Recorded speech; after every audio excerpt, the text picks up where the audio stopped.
Welcome back to Fit Fueled Female. Last week, we talked about detox. We talked about detoxing things, we talked about detoxing people. But today, we're going to talk about the people that you don't detox and the people that stick around, that you want to have as part of your circle. Y'all, this episode warms my heart, and I hope it does the same for you. You know how some people just become part of your soul story? The kind of friend who feels like home, who holds your secrets, your chaos, and your comebacks? Well, that's who I'm sitting down with today. Yep, that's right. We have a surprise guest. Jen, or as I call her, Jayco, is my best friend from high school. She's seen every version of me, the messy, the motivated, the barely holding it together. Back then, she was my safe space when life at home felt anything but. We didn't have the words for it then, but she made things feel normal when everything else felt heavy. Since then, we've lived a lot of life. Motherhood, moves, major resets, and even a pause in our friendship. But here's the thing. We always find our way back. We pick up right where we left off. We meme, we text, we Facebook message, sometimes all at once. Like, are you even best friends if you're not blowing up every platform with conspiracy theories, target finds, and tell me if I'm being crazy texts? And recently, she said something that hit me right at the heart. You've never outgrown me, and whenever you feel overwhelmed or like you're losing control, you can come to me. I'll ground you. Cue the waterworks. But that's the heartbeat of this episode. The power of friendship, the permission to start over, and the gift of having someone who keeps you rooted, no matter how far you've grown. We're talking restarts today, red flags, and a few stories we probably should have left in the vault. So before we get into it, I know you all are very curious to where we're recording this podcast today. And yep, in my closet, with a glass of wine each, mind you. So with that, I think we should officially welcome Jayco to the show. Hey girl, hey, I'm so glad you're here. And not just on the mic, but like here in Texas, in the flesh, all the way from Florida. It's been 2 years since we've last seen each other. And funny enough, we always meet up in remote locations, so our kids are actually meeting for the first time, which just feels so full circle. My heart is seriously so full right now. Hey girl, I honestly can't believe it's been 2 years. That feels both a little sad and somehow not real at the same time.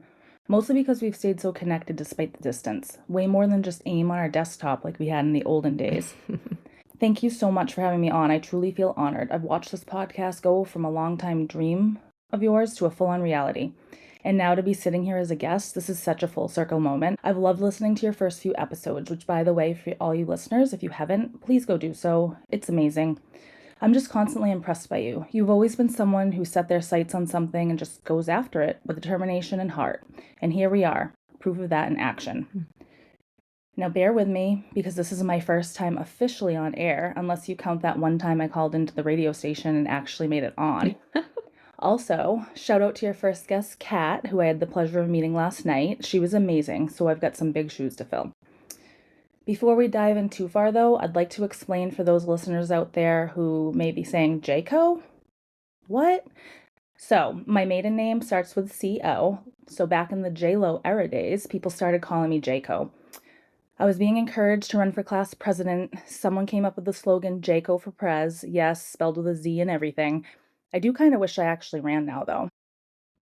I actually think that I have a bit of a different version of that story. I think your name Jayco comes from a bottle of Southern Comfort one night, but maybe that's another story for another day. Yeah, we can definitely save that for another day. Okay. Before we get into all the deep stuff, let's take it way back. Jayco, do you remember how we met? Because in my mind, it was instant, like one lunch table, and suddenly we were inseparable. I mean, yeah, that's pretty much it. I had just transferred into a new high school sophomore year, was still pretty new getting to know people. I'd just finished lunch with some classmates I barely knew. They were nice enough, but we didn't really click that much. And then, in true Christian fashion, she came over strutting her stuff, what I like to call her ballerina strut. And without even asking, she told me I'd be sitting with her from now on. And just like that, that was the beginning of our friendship. To this day, I thank my lucky stars that she decided to take me under her wing, though. Since then, we've shared so many unforgettable memories, some hilarious, some wild, and as we'll get into later, some really heavy and turbulent times too. But through it all, we've stuck together, and honestly, it's only brought us even closer. Absolutely. And I think from that point on at the lunch table, it was us. We built a bond fast, the kind that you don't really realize is becoming something solid until it's just there. Jamming out in the Ford Escape through the streets of H Town like we were in a music video. Weekly Pizzeria Regina or Thai and wine nights in college like it was a religion. And yes, full blown lobster hats like it was a look. But even beyond all of that ridiculousness, when life got heavy, you were still the one I turned Oh to. my gosh, the Ford Escape. I love that little car. Somehow I had a car before most of our friends, so I ended up being the default driver. Let me tell you, I thought I was so cool because of the 5 disc CD player. Yes. I don't even think our kids know what CDs are now. No, absolutely not. Some of my favorite memories came from those drives to concerts like Janet Jackson, countless Dave Matthews shows, and even Tom Petty, but that too is a story for another day. And of course, we can't forget G Unit when they performed at Bentley. That whole weekend was a blur, but in the best possible way. Then there were our nights driving down the Hampton Strip. For those of you who don't know, think Jersey Shore vibes, but without the boardwalk. Circling around that one road at 5 miles per hour, blasting Sublime, Christina Aguilera's Ven Conmigo, boy bands, and somehow the Dixie Chicks. Our best trick was making it look like no one was driving. There was also that time that we were up north and we met those pro skiers from Canada. Colonial. And of course, there was our senior year Disney trip, one of our first real tastes of independence. Our parents let us go by ourselves. It was such a big aha moment for me. I remember thinking, if this is any sign of what college is going to be like, I was definitely in for some fun. Wait, let's be honest. Our parents let us go by ourselves, but my mother also coincidentally happened to plan a Disney trip for her and my brother that same week. So, like, were we really alone? I mean, kind of, sort of. And what about our Tuesday night traditions? Yeah, those were fun. So, you just mentioned Pizza Regina, but you didn't give the deets. No. So, I went to college and school.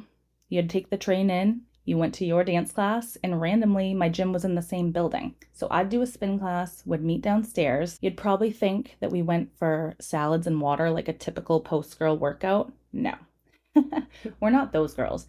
We went straight to Pizza Regina for a giant pizza and at least one, sometimes 2 pitchers of beer. These days we've upgraded a bit though. Now we do girls' trips every couple of years with our other bestie, Becky. Ugh, Becky, we love you. We miss you. We try to go somewhere we can fully relax now, preferably with minimal kids, and just hang out and unwind for a long weekend. Ugh, the best. So let's catch everyone up. Give us a sneak peek into your world right now. Where are you at? What does life look like? And how have you been staying grounded? Hmm. I've been up to quite a lot. I've been up to quite a lot lately.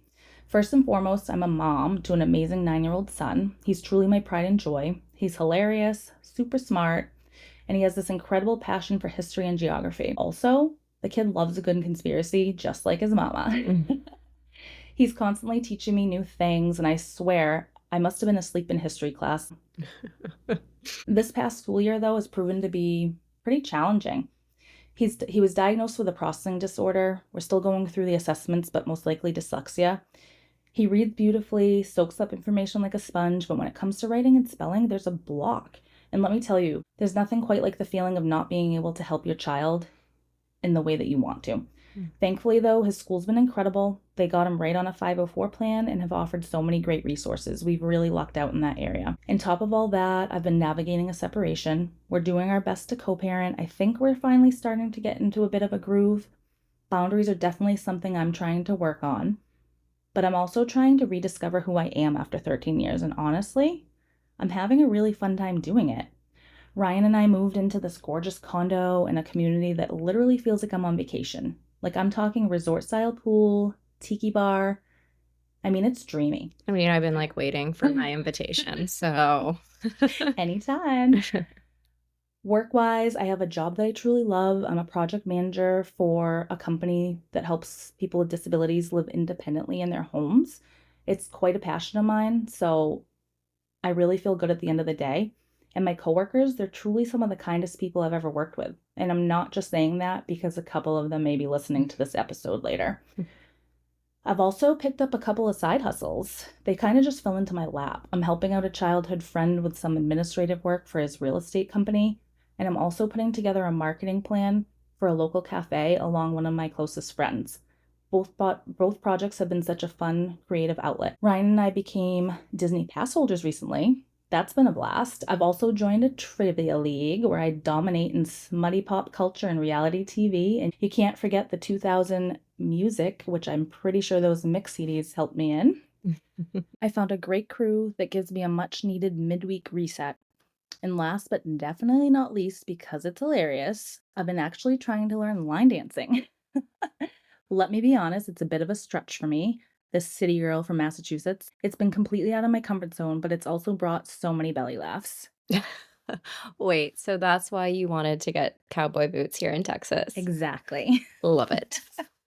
I love hearing where you're at now. It honestly blows my mind to think how far we've both come. But I want to take it back for a second because one of the biggest lessons from our friendship started long before motherhood and 40. For me, that moment came in high school. I was trying to escape him, my stepdad. And when things at home felt unsafe, especially when my mom wasn't around, I'd grab my keys and head to Jayco's. I wouldn't call, I wouldn't explain. I'd crawl into bed and that was it. She didn't ask questions, she didn't make me talk about it. She just got it. And I think most of us have had a moment like that where life felt too heavy and we just needed someone. Someone who wouldn't ask for an explanation, who wouldn't need a breakdown, just a place to land. That kind of unspoken support, it doesn't just show up in high school, it carries you through life, even when the friendship gets tested. Which leads me to our first lesson. The people who really see you don't need the full story to show up. What I've learned through all those quiet nights, crawling into her bed, no words, no questions, was that being seen doesn't always mean being explained. We didn't have deep heart to hearts at 17. We didn't have language for trauma or anxiety or triggers. But what we did have was presence. We had each other. She didn't need me to spell out what was happening at home. She just made space, and that taught me something I've carried into adulthood. The people who love you won't always have the full picture, but the right ones, they don't need it. They just show up anyway. So, Jayco, like real talk, did you know what was really going on back then? Or were you just like, oh, you again, crawling into my bed in the middle of the night like it's totally normal, you freak? No, I definitely knew something wasn't right. I didn't know all the details, just that you weren't safe because of him and that you needed somewhere to go and someone to lean on in those moments. And for those who know me, I like details. So for me not asking, that was really big. But we were so young at the time. Even then, I think intuition played a role. I might not have fully even understood what intuition was back then, but it's one of those subconscious feelings. You either have it or you don't.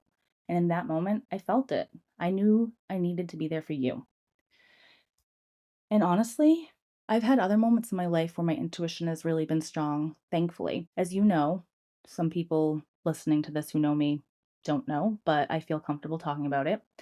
I too experienced abuse by someone in my family. It didn't happen in my own home, but it was someone on my dad's side. I was young and I was too innocent at the time to be scared. I just remember feeling really confused and asking questions. And it was those questions that tipped my parents off to know that something wasn't right. I happened to be incredibly fortunate. The moment they realized what had happened, they took the necessary steps to make sure that I never had to see that person again. It was a really heartbreaking time for everyone. It tore the whole side of the family apart. We were close, we had fun, and we were big. And then everything changed. Some people were angry with my parents for the choices that they made. And honestly, some still are. But they did what was right. They stood up for me. And I'll forever be grateful to them for that. They were only in their mid 20s, too, just kids. But they chose in that time to protect me. So when I saw you going through something, whatever it was, I didn't need the full story. I already loved you. I already cared deeply about you and cherished our friendship. And I knew I wanted to make sure you were somewhere safe, somewhere you didn't have to be afraid. And hearing you now say that I had such an impact, it means everything because most people don't like to talk about these moments. They just want to bury them. So thank you so much for remembering and for saying it out loud. I'm so glad that I was able to be there for you. I'm not sure I would have survived without it. And you were my rock. You were my foundation during that time. And let's be honest, we were both carrying so much back then. And I don't think we ever said it out loud until years later, but somehow we just knew. But seriously, Jaco, I look back at that now and I realize how much that meant to me. You never asked for the deets, you never made it a thing. You just let me be there. Did you know that you were doing that at the time, being that anchor for me, or were you just figuring it out with me without ever really realizing it? No, I knew. Maybe it was because we both had experienced trauma at a young age, and somehow, without needing the details, like I said earlier, I sensed it. Whatever the reason, I just knew you needed somewhere safe. You needed to be around people you could trust, and I knew in my heart that I could be that person for you. You had taken me under your wing early on when I was new and trying to find my place, and in this moment, it was my turn to return the favor, to show up for you the way that you had shown up for me. That's the thing about real support, y'all. It doesn't come with big talks or perfect timing. Sometimes it's just someone quietly making space for you again and again. And that brings me to another lesson. Lesson two. Real friendship can stretch, go quiet, and still come back. Life doesn't always move in sync. And for a while, Jaco, you and I were just in different places. There wasn't some dramatic falling out. It was a mix of miscommunication, distance, and just being in two totally different seasons of life. And we didn't always know how to talk about it or fix it in the moment. We missed each other in some big ways, literally. She couldn't make it to my second wedding, but she did come to the first one, which, let's just say, didn't exactly stand the test of time. But in her defense, though, I kind of dropped that whole divorce and remarriage thing on her like a full blown whirlwind. So, no hard feelings. Thanks. Like, girl, you picked that one. Couldn't skip the dress rehearsal and hold out for the real thing. But even if we missed a few milestones, what matters is that we found our way back. Stronger and honestly kind of funnier. Because real friendship, it can stretch, it can go quiet, and yeah, it can even miss the big moments. But if it's real, it finds a way back. Be honest. Did you think we were done for a while there, or did you just know we'd circle back like we always do? Absolutely not. I always knew we'd find our way back to each other because deep down I knew if I ever picked up the phone and said, "Hey, I need you," you'd be on the first plane, no questions asked. And if I showed up at your door, you'd welcome me with open arms. I know your husband would have too. Who, by the way, right now is in the living room playing video games with our children, living his best life. Yeah, he is. We're reflecting on lessons now, and this part of our story has taught me so many. Ones I've carried with me and tried to, not always perfectly, but tried to follow. One of the biggest: swallow your fear of disappointing someone because avoiding the conversation or beating around the bush only makes it that much worse. It leaves the other person confused and hurt, wondering what they did wrong, and it leaves you feeling guilty and misunderstood. Speak up even when everything in you wants to hide. Another one: don't be ashamed to admit when you want to be there for someone but just simply can't. If they're a true friend, they'll understand. I missed your wedding, and instead of just being honest, I got defensive because I was embarrassed. Everyone else could make it, so why couldn't I? The truth is, I had just had a new baby. I was scared to leave him, and I was equally scared to fly with him. I was getting pressure at home about the cost, and to be blunt, my husband at the time said something that really hurt my feelings. He told me that I act different around you guys, that you're out of my league. But what he didn't know was that was me. That was the version of me that was the happiest. And to top it off, even with a fancy job title that I was proud of, I was working at a nonprofit and barely making enough to cover our debt. Missing that wedding broke my heart, but it was also going to break us financially even more than we already were. And here's another big one. When you feel a shift in a friendship, don't ignore it. Ask. Even if you're scared of the answer or uncomfortable with the conversation, ask. When your mom passed away, who we all love deeply, I felt something change between us. And yes, I know part of it was grief, but I knew there was more to it. I didn't bring it up.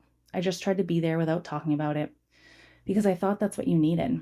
You had mentioned how draining it was when people brought her up or how awkward people were being. So I just took mental notes and thought, okay, don't talk about it. Just be a safe, light space for her. But I never told you I was doing it, and it totally backfired. You thought I was being cold and insensitive, and I thought I was protecting your peace. And instead of checking in, we just let it build up. And then one night, after too many Cosmos, after that Sex in the City party that you had, it exploded. We ended up on your kitchen floor in tears, unable to get a civil word out. Had we just had a conversation earlier, we probably would have cried a little, but then laughed a lot at how badly we had misread each other. So if you take anything from this, just do the hard thing. Say the hard thing, because if the friendship is real, it will survive, and you'll just save yourself from so much pain. I'm like literally crying right now as we talk about this because I remember all of that so well. And I do remember sitting on that kitchen floor and it was so incredibly hard. And after all that time, I just wish we had said something to each other because, to all of the points that you just made, communication would have made all of that better. But I guess that's why it's a lesson, right? You live and you learn. But honestly, I'm so glad we found our way back. And I think part of what made that possible is how much we've both grown. And can I just say, Jen, I'm so proud of you. Watching you prioritize yourself, your peace, your growth, it's honestly inspiring. And yeah, losing my mom was so difficult. But one of the things that I didn't realize, even though she was my mom, is she was really close to you too. And we were both grieving. And in so many ways, we both needed to be there for each other. But again, we've come so far. And I look at the way that you protect your energy now, the way that you show up for yourself, the way that our friendship has evolved. I admire you and I kind of admire us so much. But let me ask you this. When did that shift of you prioritizing yourself happen for you? When did you decide, no, I'm choosing me now? And how did you start figuring it out? Because so many people come to that inflection point and it's so hard. So tell us, what's your trick? It wasn't that long ago, actually. About a year and a half ago, I had an aha moment. I had stepped on the scale and saw a number that I just couldn't ignore and just thought, nope, I'm not doing this anymore. I was tired of setting big goals and doing nothing about them. That was a turning point. I had gotten weight loss surgery a couple years earlier, and I thought that was going to be my big breakthrough moment. I even thought I had done the therapy part, but really, I was just showing up in person. I slowly let old habits creep back in. I got complacent, and I almost gained it all back. Seeing that number again was infuriating, but I also let it motivate me. So I did something that was super uncomfortable. I joined a CrossFit boot camp. I didn't even really know what CrossFit was. I just know I needed to do something, and that experience truly changed me.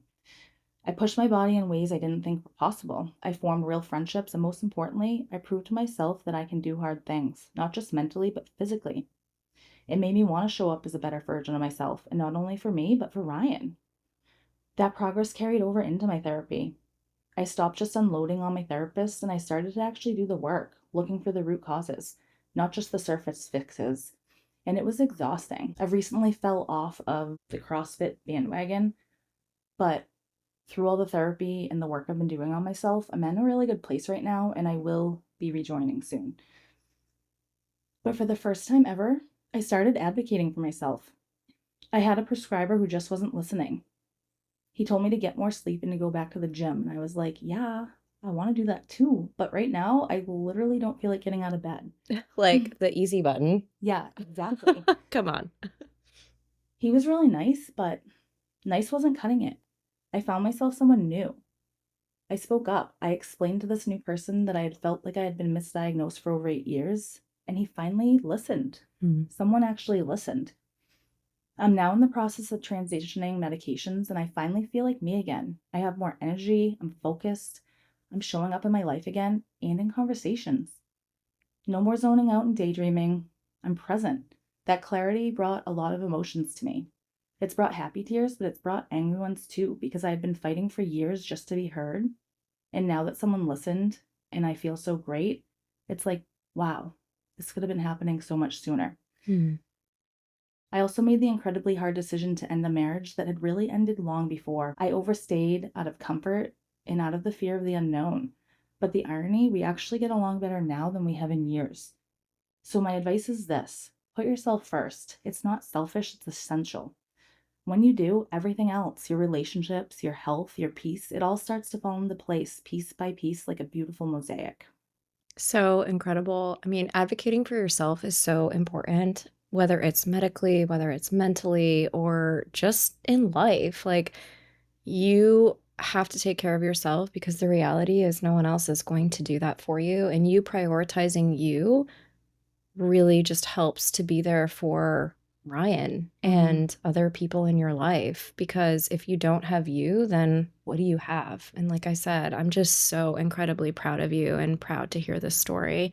Which also, I have to point out, when we took our workout class this morning or yesterday morning, Mm-hmm. you were like asking me how much can I deadlift? And I'm thinking to myself, I don't know the number. Why do you want to share it with the world? Because I'm proud of mine. Yeah. It's 225. Get it, girl. Mine is nowhere near there, but that's okay. But I'm just so happy that you picked up CrossFit and you found a community, which I think is the most important part. Definitely. All right, so time for the power move. I always like to leave listeners with something tangible, a mindset shift, a habit, and a simple action that they can take. So, Jaco, no pressure, but I'm turning this one over to you. What's one power move you'd share with someone who might be feeling disconnected or who might need to advocate for themselves? Maybe it's just something for them or from a friend or just from where they thought that they might be. Honestly, this getaway I'm on right now, it's all about reconnecting with someone who means so much to me. But life just got in the way. I finally bit the bullet and I booked that trip. And if there's one thing I want to say to anyone listening, do something bold. Do that thing that you've been putting off. That trip, that call, that coffee date you keep saying you'll make someday. Life's too short to get lost in the daily shuffle. I refuse to live my life like Bill Murray and Groundhog Day anymore. Same day, on repeat, stuck in the same old routine. We totally just dated ourselves on that. Yeah, we did. Yeah. Really good movie, though. Yes. So, pick up the phone. Yes, the phone still makes phone calls. Remember, they're not just for texting, mobile orders, or doom scrolling. Call that friend or that family member, set a date for coffee, schedule a virtual happy hour, or if you can swing it, book that trip. I promise you, you'll feel so good that you did. I love it. So good and so true. And did I tell you that I'm like super happy you're here? All right. Now it's time for my favorite way to end every episode. What's been fueling me lately? Honestly, it's this weekend, this friendship. Having Jaco here, watching our kids play together, catching up over espresso martinis, bottle of wine, charcuterie boards, reminiscing about the past. It reminded me that even when life gets chaotic, connection is what truly grounds you. Also fueling me, boundaries, group chats, and those late night voice notes that are basically therapy. Jaco, what about you? What's been fueling you lately? Along with so many things that I've already mentioned in this conversation, one thing I'm really focusing on these days is being more present. Not getting so caught up in everything swirling around me, slowing down. Whether it's playing a board game with my son or just taking a walk and soaking in the nature around me instead of my mind racing through a million things at once. I won't lie, it's hard. We're also busy and trying to keep everything in orbit, like you talked about in your last episode. But when you actually slow down and do it, you realize it's such a breath of fresh air, both literally and figuratively. Wow, girl, this conversation is so refreshing. Thank you so much for being here, for doing this with me, and just for being you.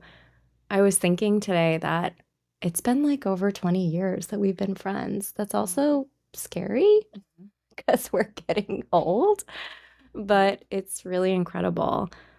But y'all, these conversations are the ones that remind us why we're here. And it reminds me why I started this podcast in the first place, to share the real stuff, the hard stuff, and the stuff that holds us together. I love you, girl. And I'm so glad we're still doing life together, the messy parts and all. And to everyone listening, stay fit, stay fueled, and I'll see you soon. This episode warms my heart, and I truly hope it will warm yours too. Any last words for our listeners, Draco? Really, just if you made it this far, thank you.